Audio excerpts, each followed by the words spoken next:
Transistor, इसके लिए हम लोगों को सोचना होगा, ये कहते हैं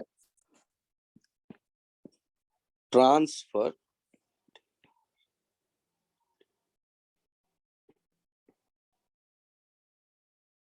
प्लस रजिस्टर, ऐसा कुछ ये दो आइडिया मिल करके ये ट्रांजिस्टर बना है। तो एप्लीकेशन के टाइम पे हम लोग इन्हें पहचानेंगे। और ट्रांजिस्टर को हम लोगों ने दो कैटेगरी कर दिए, एनपीएन, पीएनपी। अब यदि दो कैटेगरी हमने बना दिए, आखिर ये है क्या? तो ये है सैंडविच। पी टाइप के सेमीकंडक्टर को सैंडविच कर देते हैं दो एन टाइप के सेमीकंडक्टर के बीच में। अब आप जब बात करेंगे तो यहाँ ऐसे हमने देखा दो एन टाइप और ये उसके बीच में सैंडविच है पी, या फिर दो पी टाइप और उसके बीच में सैंडविच है एन। यहाँ ये ध्यान दीजिएगा कि ये 3 टर्मिनल डिवाइस है। क्या ये 3 टर्मिनल डिवाइस? ट्रांजिस्टर जैसे जनरली डायोड कहते थे तो 2 टर्मिनल डिवाइस होता था। तो यहाँ हमने देखा ट्रांजिस्टर इज 3 टर्मिनल डिवाइस। अब ये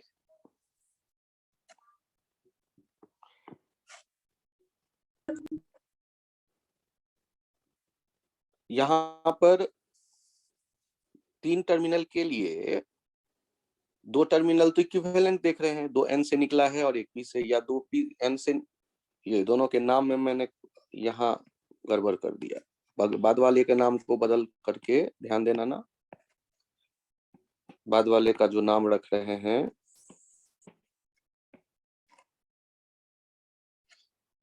पी है दो तरफ और उसके बीच में सैंडविच है एन टाइप। तो पीएनपी एनपीएन ये ज्यादा यूज होता है सेंस, यहाँ ये पॉइंट ध्यान रखिएगा, since mobility of electron is higher. थाम चला तो लिया का तो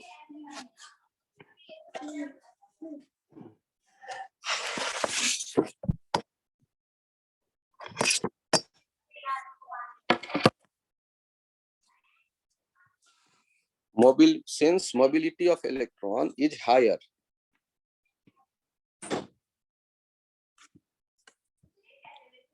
than holes, hence NPN transistor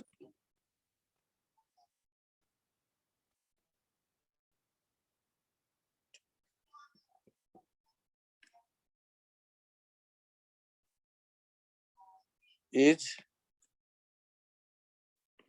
used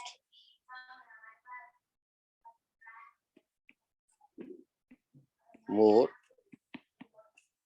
in place of PNP। ध्यान दीजिएगा, ट्रांजिस्टर जो है इसमें हम कहते हैं ये ट्रांसफर और रजिस्टर से मिल करके बना है। अब ये क्यों इन दोनों को जोड़ करके बना है, इसको हम एप्लीकेशन के टाइम पे समझ पाएंगे। अब यहाँ चेक करते हैं कि जो दो तरह के ये हैं, ये 3 टर्मिनल डिवाइस है।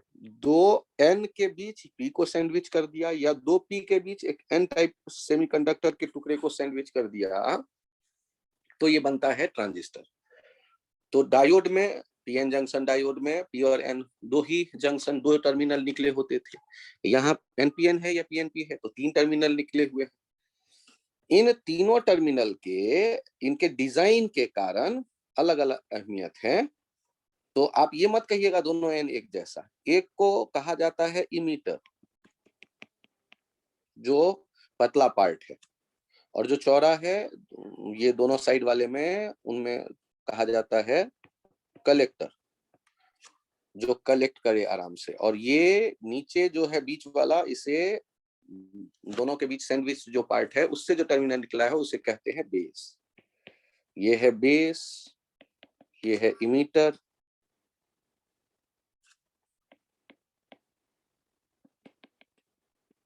और ये है कलेक्टर। अब हमने जब कहा ये 3 टर्मिनल डिवाइस है, तो इसका मतलब 3 यहाँ टुकड़े तो दिख ही रहे हैं। तो इमीटर कलेक्टर को सर मैं इंटरचेंज कर सकता हूं या नहीं? तो इमीटर कलेक्टर का क्या डिजाइन एक जैसा है? तो दोनों के वर्किंग्स उनके डिजाइन पे डिपेंड कर रहे हैं। तो ये नहीं कि दोनों तरफ एन है तो मैं किसी को भी इमीटर कह दूं, किसी को भी कलेक्टर कह दूं। वो डिजाइन उनका, और इसी आधार पर इनका जो सिंबल बनाया गया है, एनपीएन का सिंबल देखिएगा। 3 टर्मिनल डिवाइस तो है,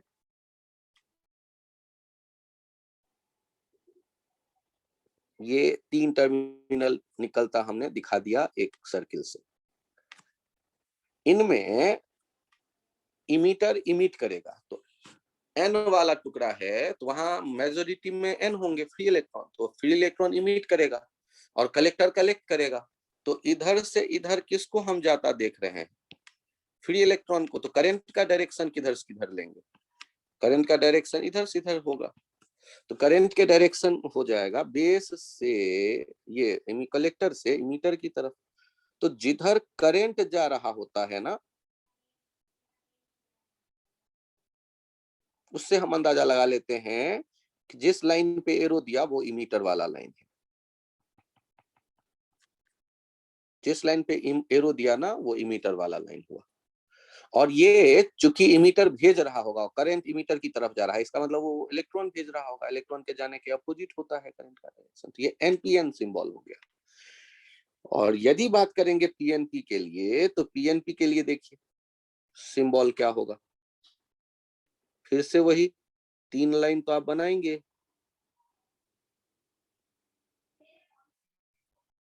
3 लाइन आप बनाएंगे।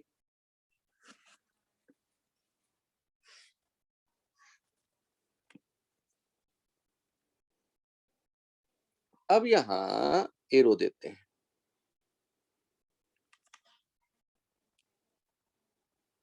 अब ये एरो दे रहे हैं, तो इससे एरो यदि जिस लाइन पे है वो हो गया इमीटर,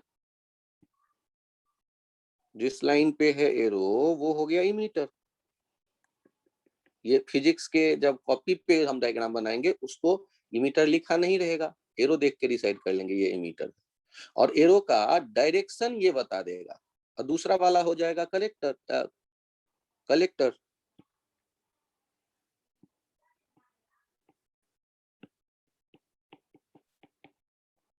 और ये बीच का जो लाइन है नीचे, ये यहाँ ये आ गया बेस। इमीटर का दूसरी तरफ सामने ये कलेक्टर, और यहाँ ये बेस। तो ये कॉपी पे आप चित्र बना लें। ट्रांजिस्टर टॉपिक शुरू हुआ है, तो ट्रांजिस्टर में पहला टर्म हमने बताया कि ये ट्रांजिस्टर टर्म जो बना है वो ट्रांजिस्टर ट्रांसफर प्लस रजिस्टर से मिलकर। अब ये दोनों टर्म ट्रांसफर होता है रेजिस्टेंस का, तो ये समझेंगे वर्किंग के टाइम पे। ये 3 टर्मिनल डिवाइस है। एक पॉइंट सेट किया, क्योंकि ये 2 तरह के हैं, एनपीएन पीएनपी। 2 एन के बीच में पी सैंडविच्ड है, या 2 पी के बीच में एन टाइप वाला सेमीकंडक्टर सैंडविच्ड है। अब बार बार दोनों हम यूज करें ऐसा नहीं है, कोई एक पे हम ज्यादा फोकस करेंगे। तो एनपीएन ज्यादा यूज किया जाता है, क्योंकि जब हम भेजेंगे इलेक्ट्रॉन को तो उसकी मोबिलिटी, वो मोबाइल ज्यादा बेहतर है, तो होल के रेस्पेक्ट में, तो इसीलिए एनपीएन जो है ज्यादा यूज किया जाता है। और इनका जब सिंबल होगा तो वो सिंबल बनाने के लिए एक सर्किल है, 3 टर्मिनल उससे बाहर निकलता दिखा रहे हैं। जो लाइन एक वर्टिकल लाइन है या हॉरिजॉन्टल लाइन है, वो उस लाइन से जो निकल करके बाहर आता है बेस, और एरो जिस लाइन पे डालेंगे वो होगा इमीटर, दूसरा बचा जो है कलेक्टर। एरो कैसे डालेंगे? इमीटर से कलेक्टर यदि इलेक्ट्रॉन जाएगा तो इमीटर की तरफ करंट का डायरेक्शन लेंगे, इमीटर वाले आर्म पे इमीटर जो बाहर निकल रहा है वायर, उस तरफ करंट का डायरेक्शन, एरो एरो करंट का डायरेक्शन दिखाता है। एरो देख के हम समझ गए ये एनपीएन होगा।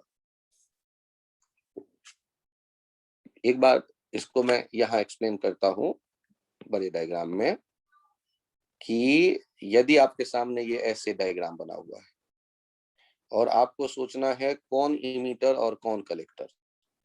चलिए, 3 टर्मिनल यहाँ दिख रहा है, 1 2 3, बताइए तो इमीटर कौन सा होगा? सर 1।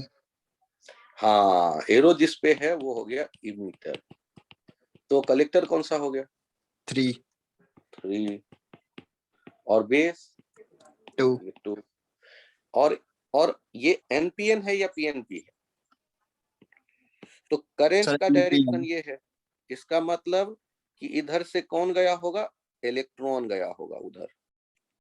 इलेक्ट्रॉन जिधर मूव करता है ना, करंट उसके अपोजिट होता है, तो करंट का डायरेक्शन इधर है। तो मतलब ये कौन सा हो गया? एन पी एन वाला हो गया, एनपीएन वाला हो गया। कैसे दिमाग में लाएंगे? एक बार फिर से सोचिए कि इमीटर की तरफ करंट आ रहा है, इसका मतलब हमने जो इलेक्ट्रॉन भेजा वो इमीटर से कलेक्टर, और करंट का डायरेक्शन लेंगे कलेक्टर से इमीटर, तो इसीलिए एरो इमीटर पे बाहर निकलते दिखाया जा रहा है। कोई नहीं, अगले पेज पे एक बार फिर से ट्राई करिए कि आपके सामने मैंने ये बनाए, आराम से देखिएगा, जल्दबाजी मत करिएगा। ये ऐसे है, इसमें देखिए 1 2 3, बताइए बेस कौन सा? सर तो बेस बेस 1। ये 1, और इमीटर कौन सा? सर 3। कलेक्टर कौन सा? 2। 2। अब ये एनपीएन है या पीएनपी है? PNP। तो करंट को हम जाते देख रहे हैं, करंट का डायरेक्शन है ये, करंट का डायरेक्शन ये है, इसका मतलब यहां से प्रोटॉन गया होगा, इसका मतलब ये पी होगा, ये एन होगा, और ये पी होगा, पीएनपी होगा। तो इनके सिंबल समझ में आने लगे? Yes sir. अब बारी आती है कि ये जब हम इनको देखें तो यहाँ चूंकि हमारे सामने ये एनपीएन की मान लो मैं बात करता हूं, तो यहाँ इस बात पे गौर करिएगा,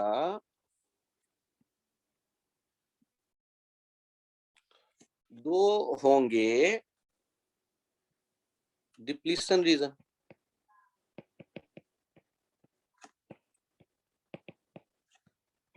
कहां कहां होगा डिप्लीशन रीजन? सोच के देखिए, एक एनपी ट्रांजिस्टर के बीच, एक एनपी जंक्शन के बीच, और एक पीएन जंक्शन के बीच। अच्छा,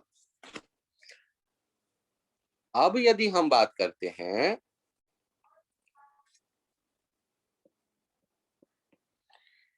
इमीटर बेस जंक्शन और बेस कलेक्टर जंक्शन, ध्यान से देखिए, यदि मैं इनको कलेक्ट करता हूं, इन तीन टर्मिनल को, इन तीन टर्मिनल को कनेक्ट करता हूं, तो कनेक्ट करने के तरीके हैं अपने पास।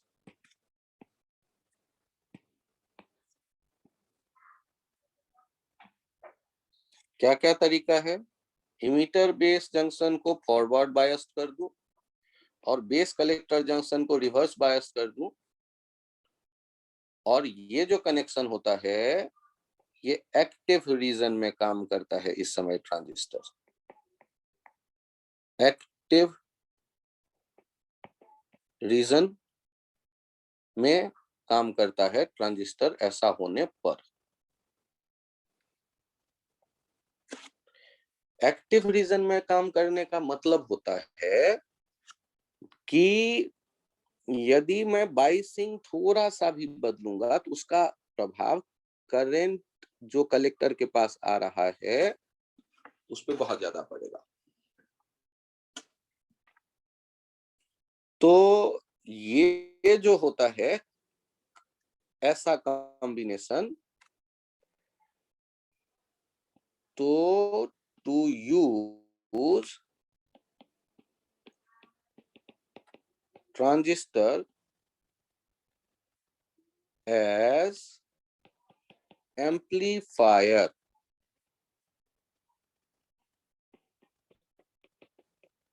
working in active region,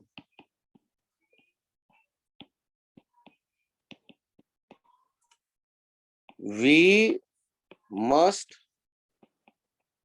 forward biased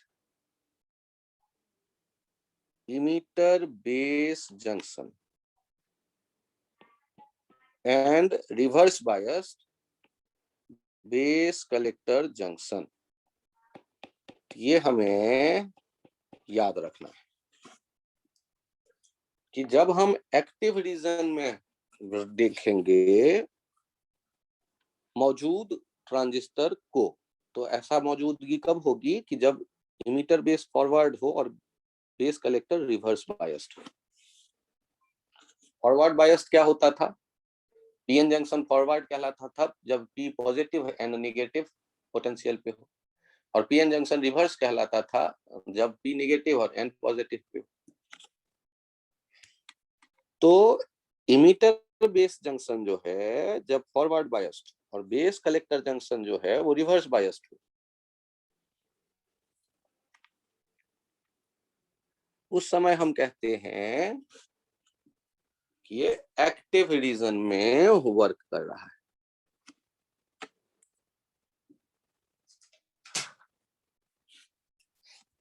अब एक काम करें, सोच करके देखें कि इसमें मैंने बेस किसको कहा और इमीटर किसको कहा, जो बगल वाला चित्र, और बेस इमीटर को हम फॉरवर्ड करना चाहते हैं, तो बताइए तो ई और बी के बीच में हायर टर्मिनल किधर होगा, लोअर टर्मिनल किधर होगा बैटरी का?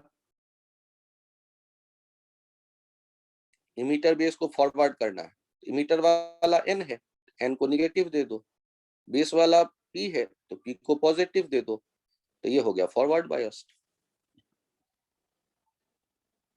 अच्छा चलो ये बताओ रिवर्स बायस्ड कैसे करोगे सी और बी को? तो सी और बी को रिवर्स करने के लिए हमने क्या सोचा, ध्यान दीजिएगा, कि यहां जो सी वाला है वो एन है, एन को पॉजिटिव दे दिया और इससे निगेटिव दे दिया। अब एक लफड़ा आता है, जनरली हम ऐसे चित्र में देखते हैं लाइन बना हुआ, ऐसे ऐसे ऐसे ऐसे ऐसे, इसका मतलब 3 बैटरी लगा है, ऐसे समझ। और ये कलेक्टर को दिया गया वोल्टेज कह देते हैं इसे, VCC।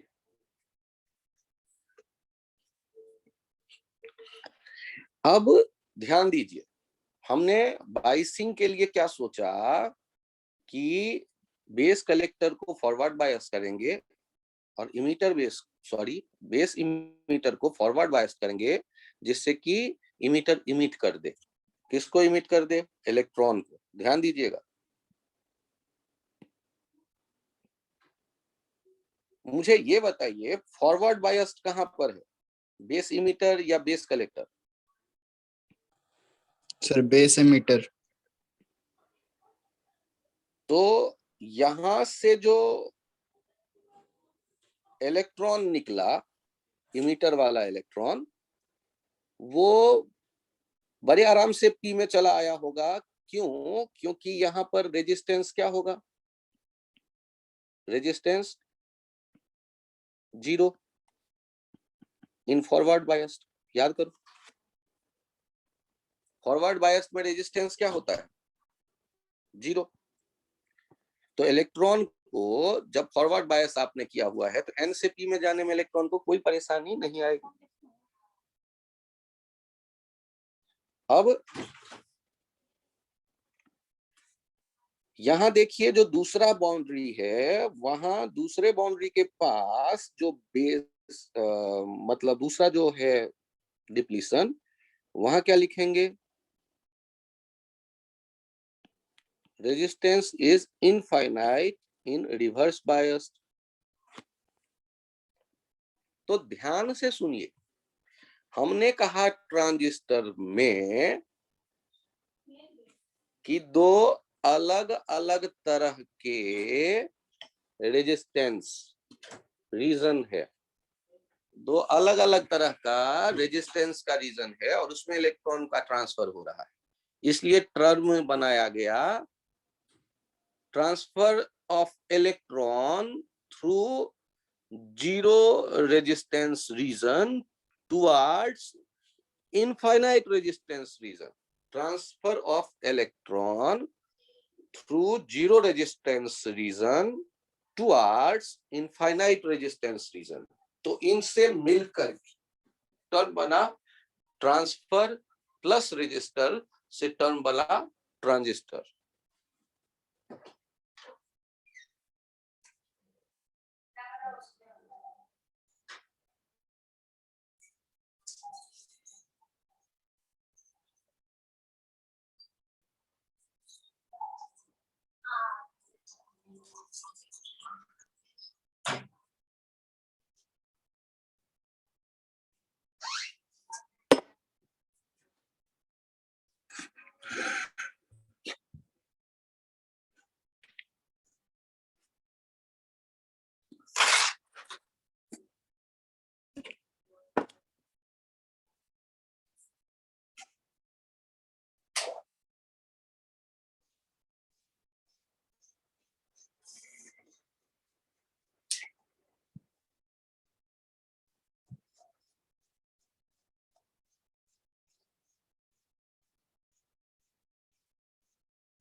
अब इस बात को समझिए, इलेक्ट्रॉन यदि यहां से यहां चला आया, क्योंकि ये फॉरवर्ड बायस था,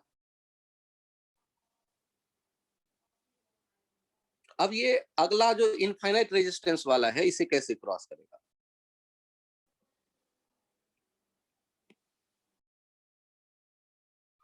गौर करिए, जो पी वाला रीजन होगा, वहां मेजोरिटी में कौन मौजूद है?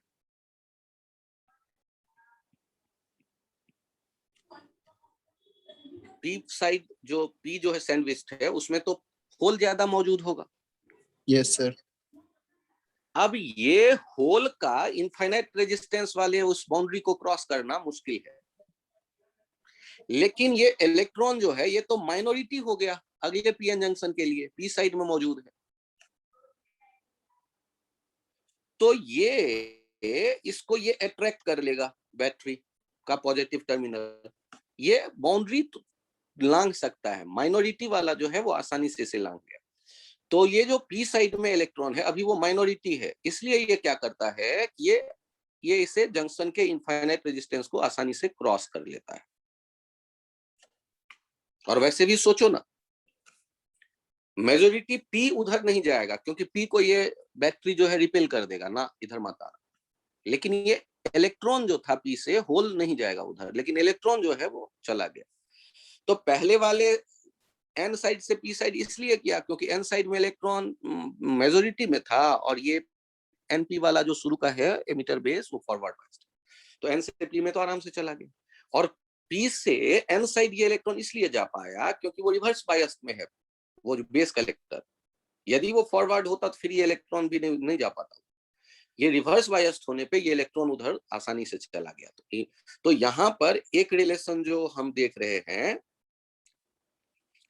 कि इमिटर 100 इलेक्ट्रॉन भेजा, तो कुछ इलेक्ट्रॉन बेस में चले आए जो बेस करंट बनेगा, और कुछ चले गए, ओहो, करंट का डायरेक्शन जो होगा वो इलेक्ट्रॉन के आने के अपोजिट, और कुछ चले गए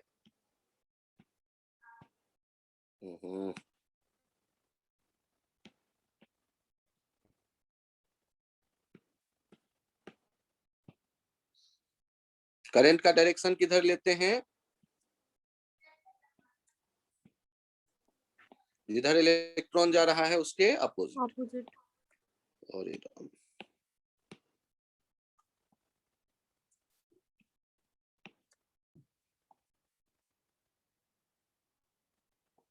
करंट का डायरेक्शन ये कलेक्टर करंट नाम दे देंगे, ये बेस करंट, और यहां पर जो आएगा इसे देंगे इमीटर करंट। जो बीच वाला सैंडविच रीजन है वो पतला बनाया जाता है और लाइटली डोप्ड बनाया जाता है। लाइटली डोप्ड बनाने से ये होता है कि वहां कम मौजूद होते हैं होल, तो इलेक्ट्रॉन के होल से कंबाइन करने की प्रोबेबिलिटी क्या हो जाती है, कम। और पतला रीजन होता है तो स्पीड में है इलेक्ट्रॉन, उस रीजन को क्रॉस करके एन वाले में पहुंच के वो बैटरी की तरफ चला गया। तो यहां हमने दो चीजें देखी, पतला रीजन होता है सैंडविच पार्ट, जिससे कि वहां कम इलेक्ट्रॉन रुक सके, तो होल के साथ कंबाइन होके बेस करंट बन सके, कम बेस करंट बन सके। तो ऐसे सोचो 100 इलेक्ट्रॉन यदि भेजा गया होगा तो 2-4 इलेक्ट्रॉन बेस में आ गए और वो 96-94 इलेक्ट्रॉन कलेक्टर के पास चले गए। तो आई जो होगा वो सबसे बड़ा होगा आईसी से, और आईबी जो होगा वो सबसे छोटा होगा, और आई किसके बराबर हो जाएगा, आईसी प्लस आईबी। इमीटर जितना इलेक्ट्रॉन भेजेगा वो या तो कलेक्टर के पास पहुंचेगा या बेस के पास पहुंचेगा। और यहां दो पैरामीटर्स डिफाइन करते हैं, alpha and beta. IC by I के लिए ये जो रेशियो होगा ना, इनके लिए अल्फा सिंबल दे देते हैं, और आईसी बाय आई बी के लिए बीटा सिंबल दे देते हैं, ये करंट पैरामीटर्स। अब ये जो वैल्यूज हैं इनका आगे हम यूज देखेंगे, लेकिन इनसे जान पहचान अभी से शुरू कर दे रहे हैं। तो ये तो आपको समझ में आ गया, I equals to I B plus I C, और इनमें आपको पता है आई बी बहुत छोटा है, तो आई सी बाई आई बी क्या हो जाएगा, बहुत बड़ा नंबर। तो ये बीटा जो होता है ये फार ग्रेटर देन 1 होता है, और ये जो होता है लेस देन 1 होता है, क्योंकि आईसीआई में आईसी लगभग ई के बराबर होगा लेकिन छोटा होगा। जैसे अल्फा का वैल्यू हो जाता है 0.98 टाइप और बीटा का वैल्यू हो जाता है 80, 40, 60 टाइप। तो ध्यान रखिएगा कि अल्फा जो है वो लेस देन 1 और ये फार ग्रेटर देन 1 और ये वेरी क्लोज टू 1।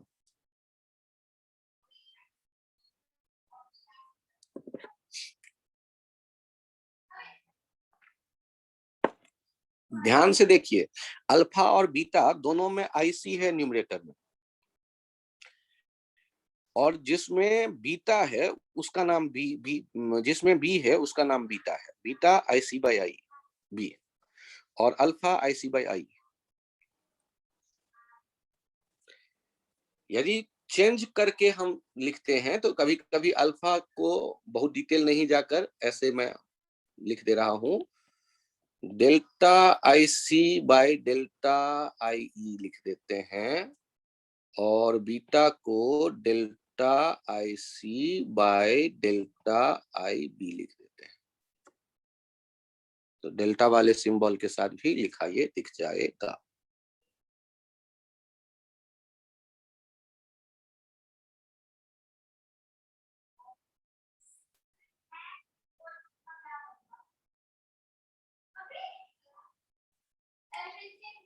एक बार अगले पेज पे मैं फिर से आपको बताऊं, आई इमीटर चाहे पीएनपी हो या एनपीएन ट्रांजिस्टर हो, ये किसके बराबर होने वाला है?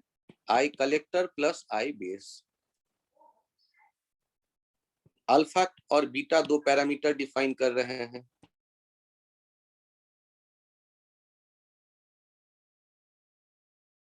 दोनों में न्यूमरेटर में है आईसी आई बी।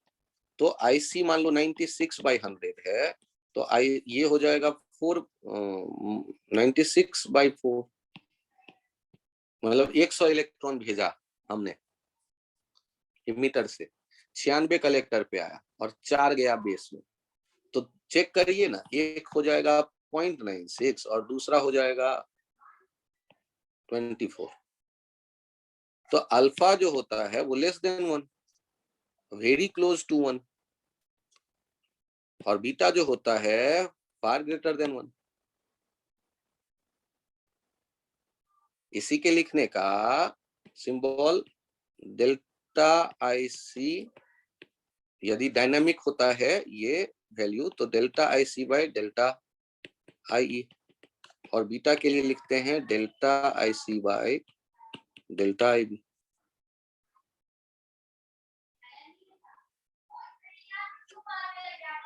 इनको करंट गेन कहते हैं। अब किस कंडीशन में, ये मैं आगे आता हूं तो बताता हूं।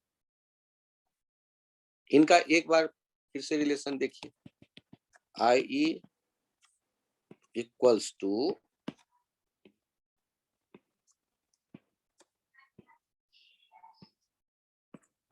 आई बी प्लस आई सी से डिवाइड कर देता हूं, I E by I C, I B by I C plus 1, 1 by alpha, 1 by beta plus 1, 1 by alpha minus 1, 1 by beta, 1 minus alpha by alpha, 1 by beta. तो यहां से आपको क्या पता चल गया? Beta equals to alpha upon 1 minus alpha. इस फॉर्मूले पे अल्फा दे देता है, बीटा निकालने को कह देता है। बीटा निकल आया, आईसी दे देगा, आईबी निकालने को कह देगा। ये मैनिपुलेशन इंपॉर्टेंट है। और यहाँ दूसरे नजरिए से देखें तो 1 by alpha 1 plus beta by beta, alpha equals to beta upon beta plus 1। ध्यान से देखिएगा, अल्फा जो होता है वो लेस देन 1 होता है, तो बीटा और बीटा से कुछ बड़ा, तो डिनोमिनेटर में बीटा प्लस 1 है और न्यूमरेटर में बीटा है, तो ऑब्वियस है ये 1 से छोटा आएगा value, beta upon beta plus 1। और ध्यान से देखिए, बीटा को 1 से बड़ा होना चाहिए, अल्फा 1 से छोटा है और 1 में से अल्फा को घटा लेंगे तो बहुत छोटा एक एलिमेंट आएगा, डिवाइड करिएगा बीटा 1 से बड़ा आ जाएगा। तो बीटा और अल्फा का ये रिलेशन जो तीनों डब्बे में दिए गए हैं हमें याद रखना है। इवन कभी कभी ये भी फॉर्मेट आ जाता है उपयोग में।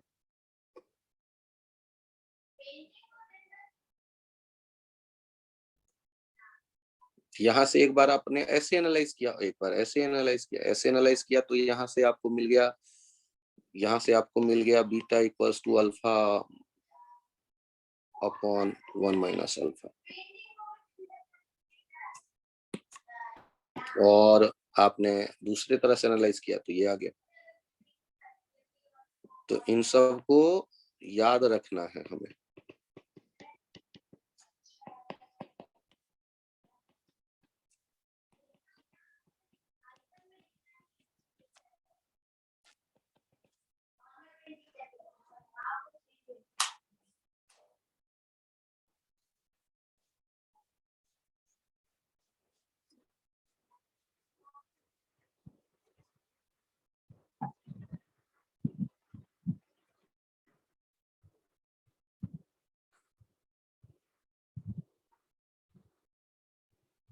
अब देखिए, ट्रांजिस्टर एज एम्पलीफायर,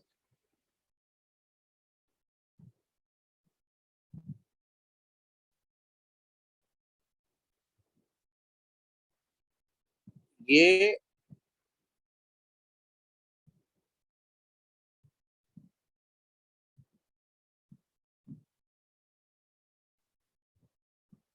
कौन सा ट्रांजिस्टर हो गया?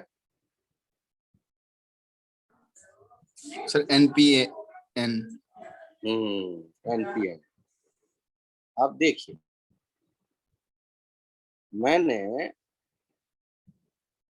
एन को निगेटिव देना है,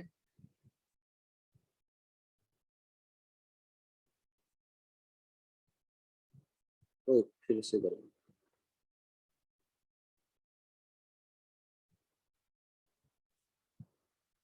और यहाँ पी साइड को, एन साइड जो दूसरा इमीटर वाला होगा, इमीटर पे तो हमने ये दे दिया कलेक्टर वाला होगा। कलेक्टर पे हम लोग क्या कर रहे हैं, पॉजिटिव दे रहे हैं। और ये क्या देख रहे हैं हम लोग, ये जो बेस है इधर होगा इनपुट, और इधर से हम देखेंगे आउटपुट। क्योंकि टर्मिनल तो तीन ही है, कोई ना कोई एक टर्मिनल कॉमन रखना पड़ेगा। तो बेस को जनरली या तो कॉमन कह देते हैं या ग्राउंडेड कह देते हैं। ग्राउंडेड मतलब ऐसे ग्राउंडेड कर दो। तो यदि तुमने यहाँ 0 वोल्ट कर दिया तो ये 0 वोल्ट हो गया, और ये 5 वोल्ट कर दिया ये -5 हो गया, और ये 10 वोल्ट कर दिया तो यहाँ +10 हो गया। तो देखो ना कि बेस के कंपैरिजन में इमीटर निगेटिव है, ये फॉरवर्ड बायस, और इधर रिवर्स बायस। बेस के कंपैरिजन में कलेक्टर पॉजिटिव है। ये तो हम देख रहे हैं ना, NPN, फॉरवर्ड रिवर्स का आइडिया तो है ही आपको।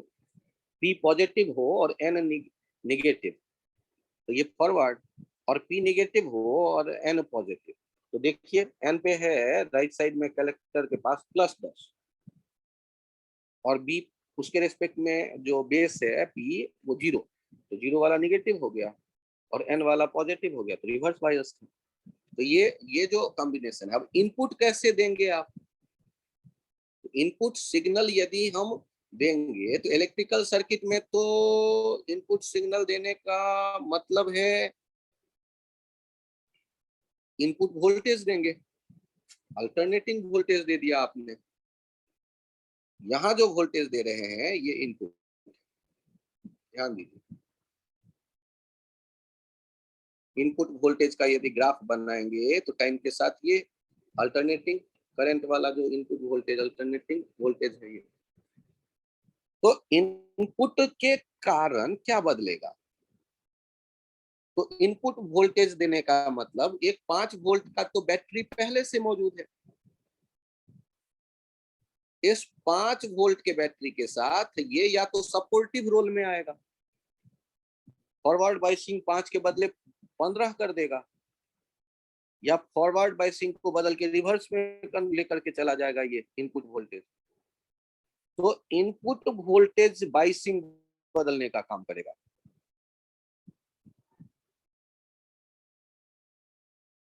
इनपुट वोल्टेज क्या करेगा?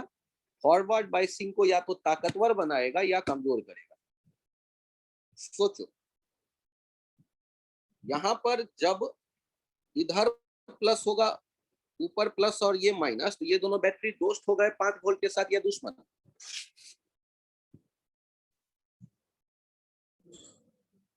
दुश्मन, क्योंकि माइनस माइनस अगल बगल, तो 5 वोल्ट के इफेक्ट को ये कम कर रहा होगा। इसका मतलब फॉरवर्ड बायसिंग शुरू में कमजोर होने लगेगा जब इनपुट वोल्टेज बढ़ेगा तो, और टाइम के साथ जब वो निगेटिव होगा, ऊपर वाला निगेटिव नीचे वाला पॉजिटिव, तो फॉरवर्ड बायसिंग को वो इंक्रीज करने लगेगा।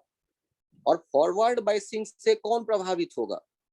तो फॉरवर्ड बायसिंग से प्रभावित होगा यहां से गुजरने वाला करंट आईसी, और ये किससे गुजर रहा है? लोड से।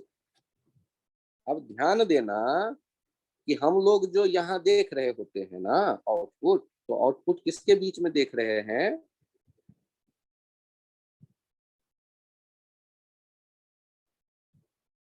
ऐसे 2 पॉइंट ले लिया, इन 2 पॉइंट के बीच में आउटपुट देख रहे होते हैं। ये भी आउटपुट कह दो, इन दोनों बीच का जो भी डिफरेंस है, भी आउटपुट। अब ये भी आउटपुट लिखोगे कैसे? तो देखो ना, ये जो बैटरी है वो VCC है, तो माइ सी से ये यहां से उंगली लेके चलना शुरू करो, यहां से चल के यहां तक आओ, रूट रूल सोचते हुए, minus IC into RL plus VCC।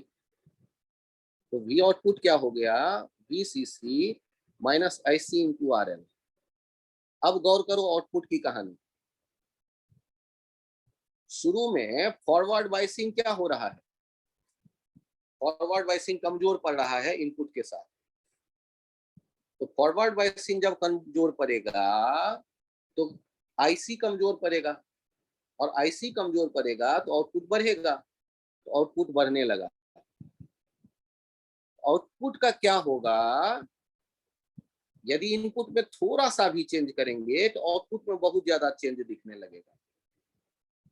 तो ये एम्पलीफायर का क्या काम होता है? क्लास में पढ़ाते वक्त हम लोग एम्पलीफायर यूज करते हैं, जिससे हम धीरे से बोलें और आप तक जो आवाज पहुंचे वो तेज आवाज पहुंचे।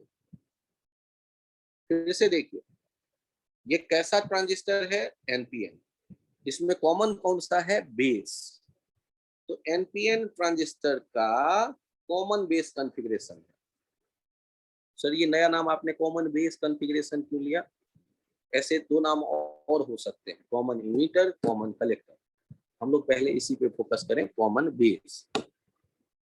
और कॉमन बेस कॉमन इमीटर काम में ज्यादा लिया जाता है, कॉमन कलेक्टर के कोई खास चर्चा एनसीईआरटी ने आपके लेवल में नहीं किया। तो कॉमन बेस क्यों कहा? क्योंकि 3 ही टर्मिनल थे।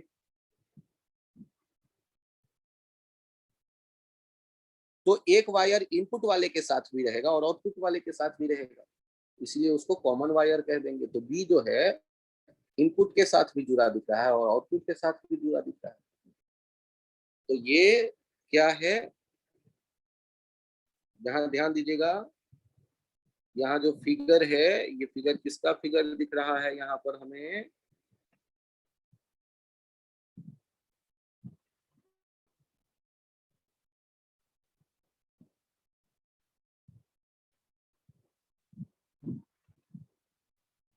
कॉमन बेस, ये NPN transistor as amplifier in common base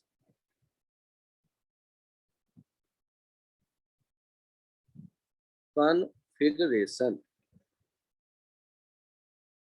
or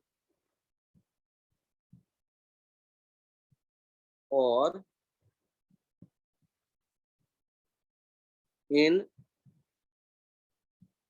grounded base configuration। तो हमने ये देखा यहां कि इनपुट बढ़ रहा है तो आउटपुट भी बढ़ रहा है। तो यहाँ एक इंपॉर्टेंट जो लाइन है जो एग्जामिनेशन में पूछा जाता है, input and output voltage are in same phase in this case, in this situation, in this configuration। तो ये क्वेश्चन पूछ दिया जाता है। ध्यान से देखिएगा, यहाँ वोल्टेज बढ़ा इनपुट वाला तो बाइसिंग कमजोर पड़ गई, तो कलेक्टर करंट कमजोर पड़ गया तो आउटपुट बढ़ गया, क्योंकि आई कम हो जाएगा तो वीसीसी डोमिनेट कर जाएगा, नेगेटिव वाला पार्ट छोटा हो जाएगा। इसीलिए हमने कहा आउटपुट बढ़ने लगा आईसी के कम होने से। तो इनपुट के बढ़ने से आईसी कम हुआ और आईसी के कम होने से आउटपुट बढ़ने लगा। इनपुट के बढ़ने से फॉरवर्ड बाइसिंग कम हुआ, फॉरवर्ड बाइसिंग कम होने से कलेक्टर करंट कम हुआ और उससे आउटपुट बढ़ने लगा। इनपुट बढ़ रहा था तो आउटपुट बढ़ रहा था, तो ये सेम फेज में है, ऐसा कहा जाएगा। तो एनपीएन ट्रांजिस्टर है, कॉमन बेस कॉन्फ़िगरेशन है, और यहाँ इनपुट वोल्टेज जो हम डालेंगे उससे आउटपुट पर क्या प्रभाव पड़ेगा, इनपुट में थोड़ा सा भी चेंज करेंगे, हल्का सा, मैं धीरे से बोलूंगा और आउटपुट जो है तेज चिल्लाहट की आवाज में बदल जाएगी। तो ये काम जो करता है उसे हम नाम देते हैं एम्पलीफायर। इनपुट यहाँ कौन है, इनपुट है वो जो आपने एसी सोर्स डाला, और आउटपुट क्या है, वो लोड रेजिस्टेंस और डीसी मिला करके आउटपुट बना।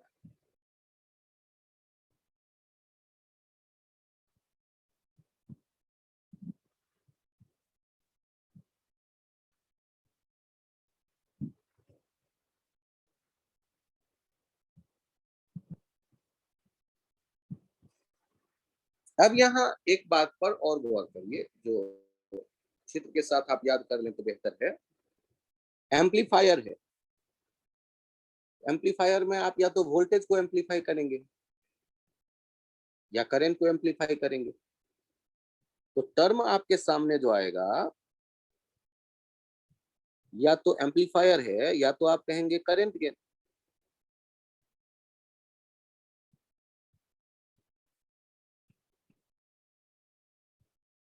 एम्पलीफायर एम्पलीफाई करेगा तो इसके लिए यूज करिए टर्म वोल्टेज गेन, या यूज करिए टर्म करंट गेन, या यूज करिए टर्म पावर गेन। अभी हमने किसको देखा, NPN transistor as amplifier in common base configuration.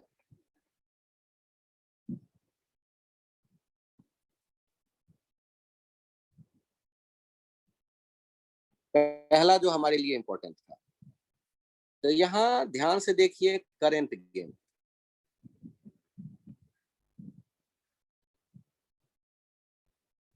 Current gain आप क्या सोचेंगे,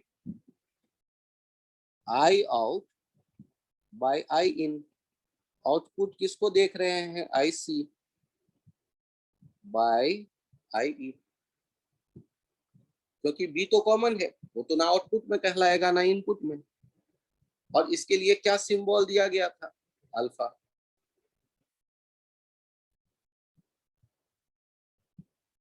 वोल्टेज गेन,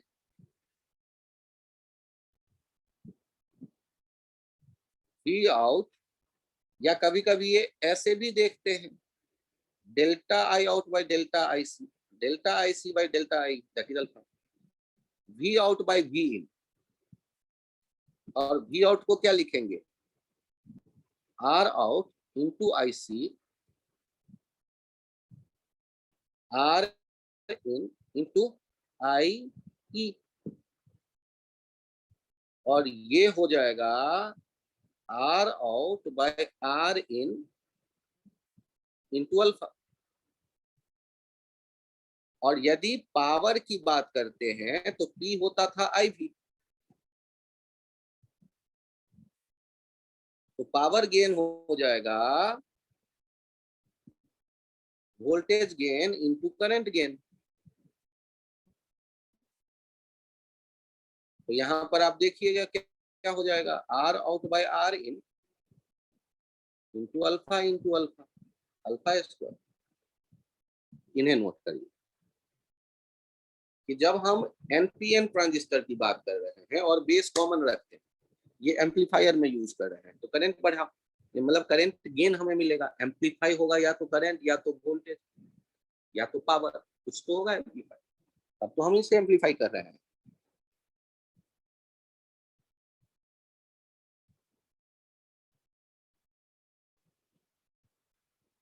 इसमें हमने एक जो इम्पोर्टेंट पॉइंट देखा वो फिर से मेंशन कर दूं, V in and V out are in same phase. इस कॉन्फ़िगरेशन के लिए ये वैलिड है। और करंट गेन जो हुआ बेस कॉमन है, इनपुट में और आउटपुट में कौन होगा, सी। इनपुट में होगा इमीटर और आउटपुट होगा कलेक्टर, बेस कॉमन है।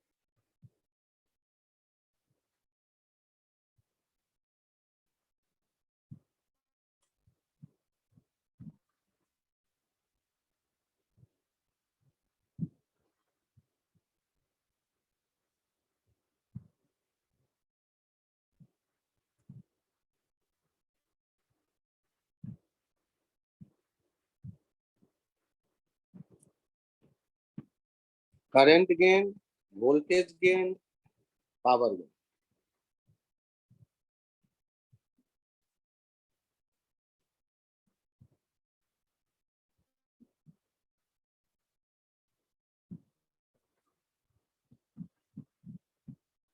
क्या मैं पेज चेंज करूं? Yes sir.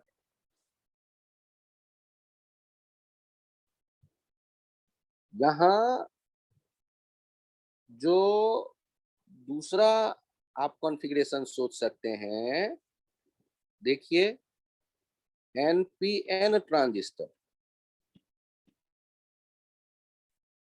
As amplifier in common emitter configuration. अब कॉमन इमीटर कॉन्फ़िगरेशन मतलब कॉमन कौन हो गया, emitter.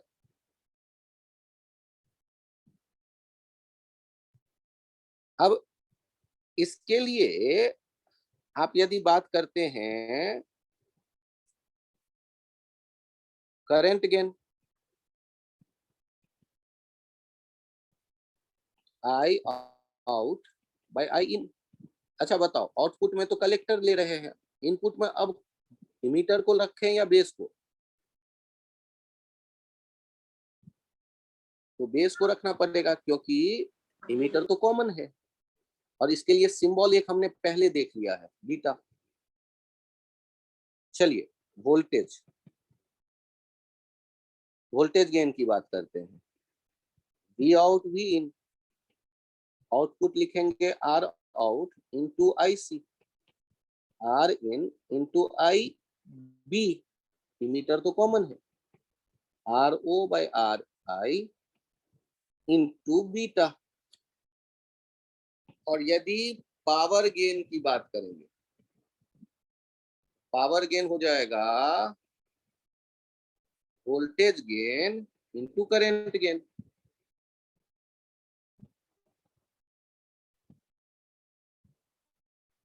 R out by R in into beta. इनको ध्यान दो और इनको डायग्राम बना के हम समझ लेंगे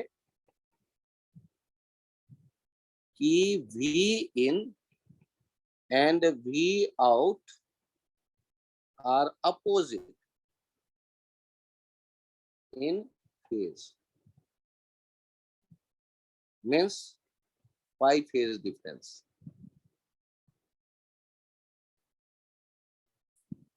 V in और V out जो होगा इसमें तो सेम फेज में नहीं होंगे, अपोजिट फेज में होंगे। ये हम डायग्राम बनाकर समझ लें। अच्छा, ऐसे याद रखें, कॉमन बेस वाला सेम फेज में था, इनपुट आउटपुट वोल्टेज, और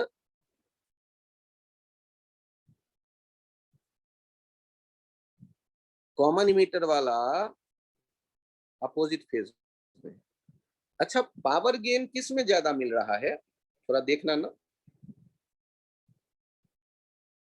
अल्फा बड़ा है या बीटा बड़ा है? Sir beta. तो इसलिए ज्यादा ये कॉमन इमीटर वाला कॉन्फ़िगरेशन यूज किया जाता है, जिससे पावर गेन हमें ज्यादा।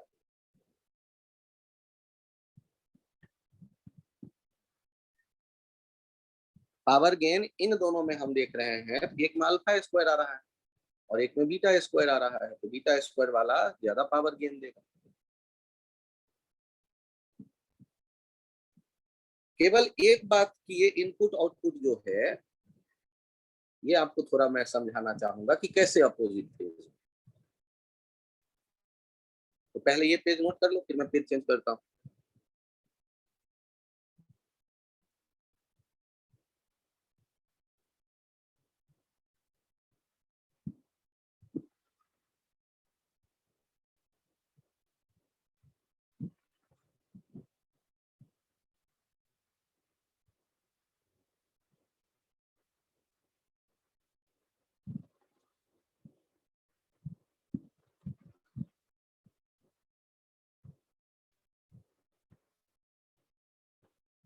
पेज चेंज करूं?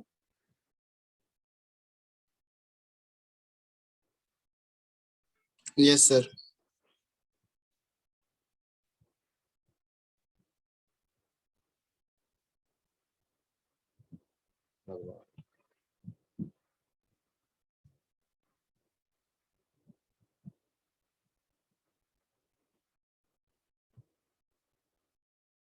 पेज चेंज करके देखते हैं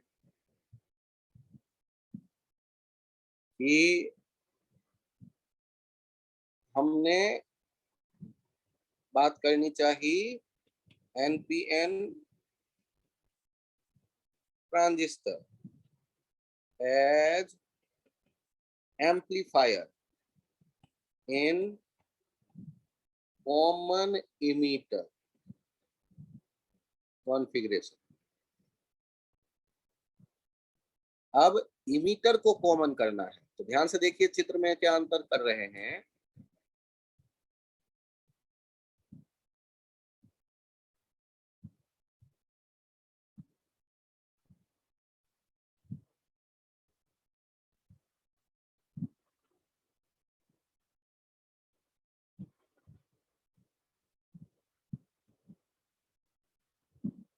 ये कॉमन इमीटर कॉन्फ़िगरेशन आ गया,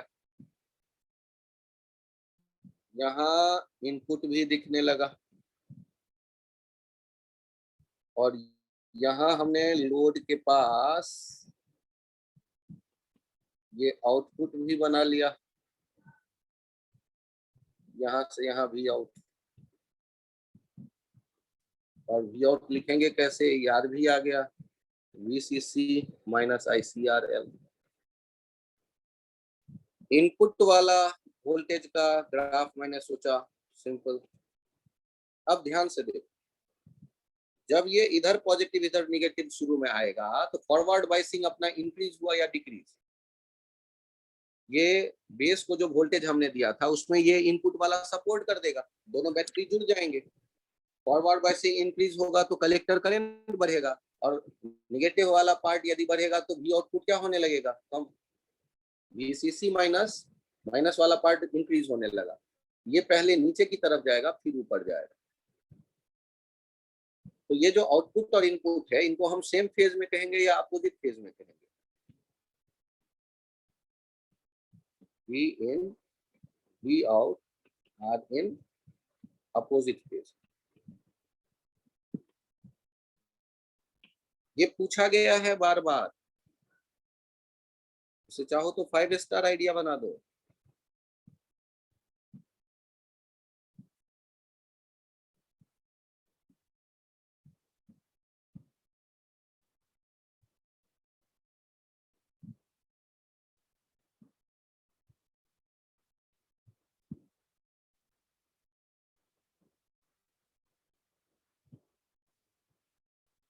एक था कॉमन बेस, उसमें आउटपुट कलेक्टर इनपुट इमीटर। ये है कॉमन इमीटर। इमीटर यदि कॉमन है या ग्राउंडेड इमीटर, यदि इमीटर ग्राउंडेड है या कॉमन इमीटर है तो इनपुट तो होगा बेस और आउटपुट कहलाएगा कलेक्टर। इसीलिए करंट गेन जो यहाँ लिखते हैं, current gain IC by IB या delta IC by delta IB, जिसे हम लोग कह देते हैं बीटा। वोल्टेज गेन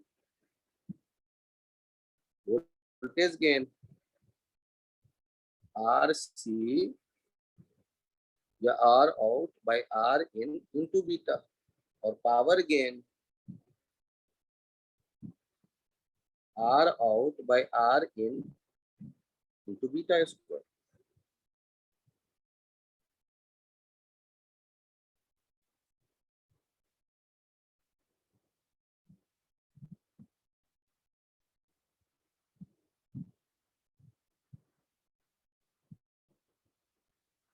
तो आपको ट्रांजिस्टर के 95% काम इसी से होगा। 5% में बचा, 98% कह लो, 2% में बचा transistor as switch and transistor as oscillator. तो 98% काम के आइडियाज यहाँ आपको बताए गए हैं ट्रांजिस्टर में। ठीक है? Yes sir. कल क्या या मंडे का रखें 1 घंटा और, तो उसमें मैं वो जो 2% है उसको भी चर्चा कर लूं। कल ठीक रहेगा या मंडे ही रखते हैं 10:40 11 के आसपास, क्योंकि यस सर, कल मंडे वाले को भूल ठीक है। जाते हैं आप। ठीक है, तो कल मंडे टेस्ट 11। है सर, वो ऐसे ऐसे हाँ, कल मंडे ठीक है। तो मंडे 11 से 12 रखेंगे मंडे। ठीक है, 11 से 12 मंडे, और ऑसिलेटर के बारे में चर्चा कर लेंगे। Thank you, bye bye. Recording भी शेयर कर देना। ठीक, yes sir, thank you sir. Thank you.